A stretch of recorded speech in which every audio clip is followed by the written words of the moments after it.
রাত্রেবেলা লুঙ্গিটা দিয়ে খাঁচাটা পুরোপুরিভাবে ঢেকে দেই, যাতে ঠান্ডা বাতাস ভিতরে ঢুকতে না পারে।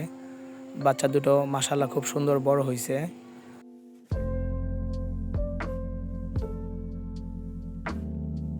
যেহেতু ছোট বাচ্চা, ওদেরকে এখন বর্তমানে আমি ফিড এবং কুসুম গরম পানি প্রতিবেলায় খাওয়াই। এতদিনের যত্নে বাচ্চাগুলো আমাকে আপন করে নিছে এবং আমিও বাচ্চাগুলোকে খুব যত্ন করি, ভালোবাসি এবং ওদেরকে সবসময় খেয়াল রাখার চেষ্টা করি, কোনো যেন কমতি না হয়। অনেকেই আমাকে বলে যে এই ছোটো বাচ্চাগুলো বেঁচে থাকবে না, তুই শুধু শুধু নিয়ে কষ্ট দিবি।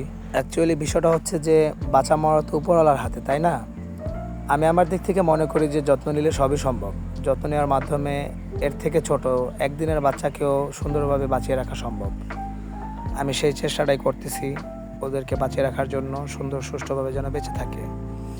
আশা করি আর 10-15 দিনের মধ্যে বাচ্চা দুটো একটা ভালো পর্যায়ে যাবে।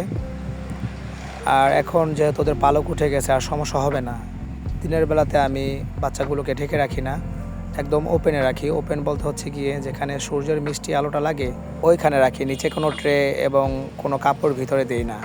সূর্যের আলোটা, ভিটামিন ডি সকল পশু পাখির জন্যই প্রযোজ্য। আলো বাতাস লাগে মুক্ত একটা জায়গাতে রাখাটাই উত্তম মনে করি।